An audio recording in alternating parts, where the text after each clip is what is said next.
Yeah, see, I mean, why have an e-gloom and waste your damn fish tank when you can do that and get the essence, everything you need right there. And that's a lot easier to care for. But I like a nice dome like that. Some people make pointy top trees, and they get not particularly a creative tree, but design. But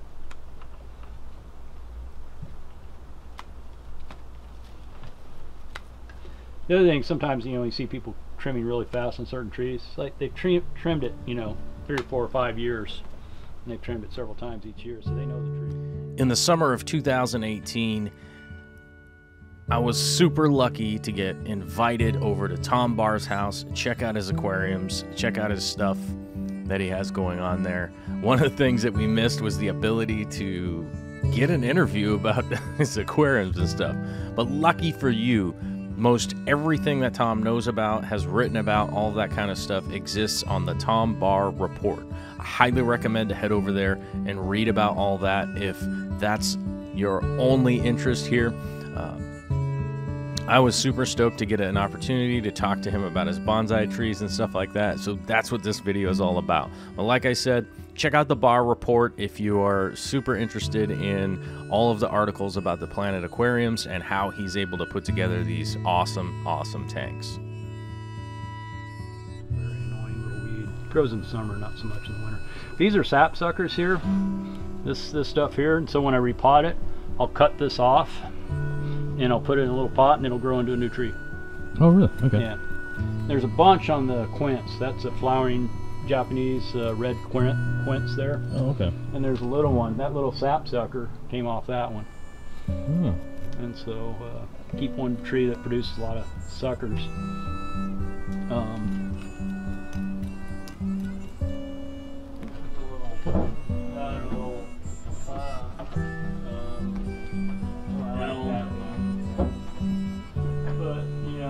See where I cut it and it just grew.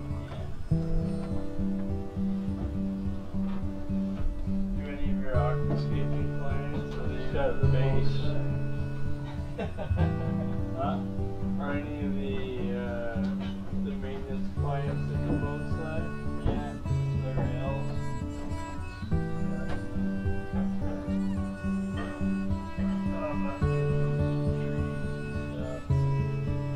This one was, I bought it, got from this guy. It was dying, man, this tree. And this was all rotten. And he had it, it was getting too wet. He's overwatering it, it was killing it. And he was doing some weird things to the wiring stuff. So, I mean, I could bring this back up this way down, or actually repot it a little bit so it's more upright. But I just left it like this for the moment, till I fatten it up a little bit. This branch was broke right there. Mm-hmm. Some of these branches went out further. I trimmed it in more. I could probably trim it in more here and here. But this will be a nice tree eventually, and you'll have this nice dead wood here. And you can see the bark's wrapping around now, trying to recover. Yeah. Right there, that's new bark growth this year. And then there's some that'll come around here.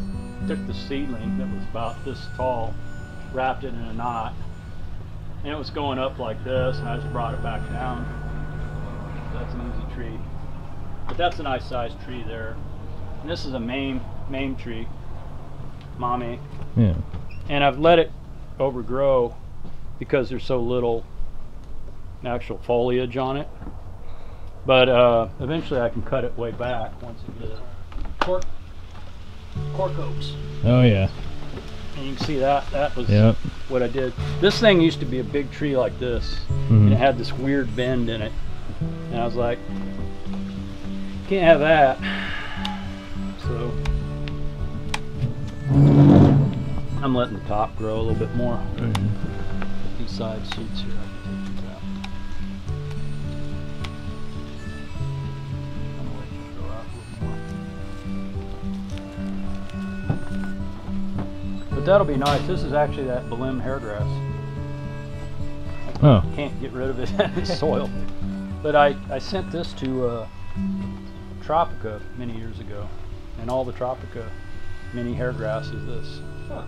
Same genetic stock. Still can't get rid of it. No. But, you know, you can see that nice cork bark on there. Pretty nice tree. That is a nice tree. And I usually repot bonsais a minimum of every 2 years, but usually every year. Repot, so you're always behind on that. Hmm. And then trimming and stuff.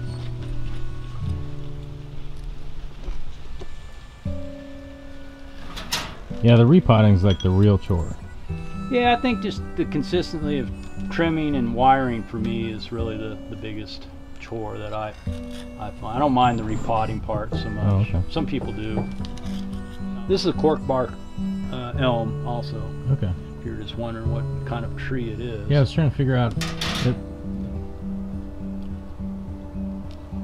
It's so small that it's like, yeah, it looks like a cork. There's a bark. dwarf variety of elm, Mhm. dwarf elms, and they're nice, but they don't grow quite as quick. They're slower growing Right. than this. So this is the standard. This would become a standard elm if you just left it alone. It's a cork bark elm, yeah. Yeah, Yeah, I mean, it's- I mean, a standard. Yeah, as a cork bark. So it's like. But it used to be all up, and I've bent all these branches down and kept Right. them, and then undid the wires in time. Right. That's what I mean. Like if you weren't doing it, it would just grow into a normal sized tree. Mhm. Yeah. It's fattened up quite a bit, and the base is pretty nice. So Yeah. It's getting now you beefy. got- I mean, it's just a quick. can't say it looks bad. It looks great, man. So, but you see how I've opened it up, you know, from the inside out, Right. and just each one of these branches has a nice little clump. This stuff will grow pretty good. I mean, you can trim these down just to the bone, man. Mm-hmm. Just flat, and they look nice, and then especially in the spring, and then they look good after that. So that's just one example of a decent looking tree. Bonsai Club meet monthly? Yeah, I usually do, and usually, you know, somebody with good skill has done quite well. This is a big fat. That's where you've taken that wire and putting it around the base, fattening it up. Looks like it's, you know, a tree that used to be that big around and tapers up. But I'm letting the top grow, so the needles are a lot taller and bigger on this one. This one I've kept them kind of smaller, and this is a very unusual black pine. Guess I can trim it up anyway. Doesn't matter. Getting kind of overgrown, weedy. So that's a sapsucker there. I'm gonna Right.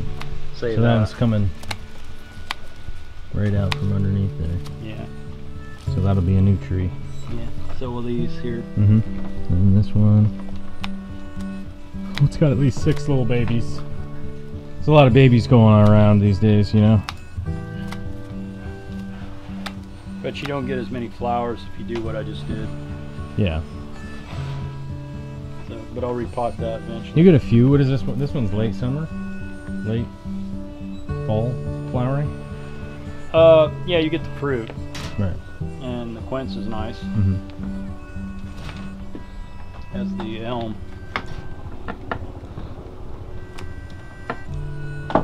This will come together the same way, real quick.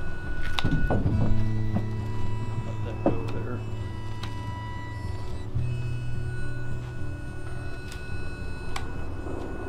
What time you guys got? It is 4:15. 4:15? Okay.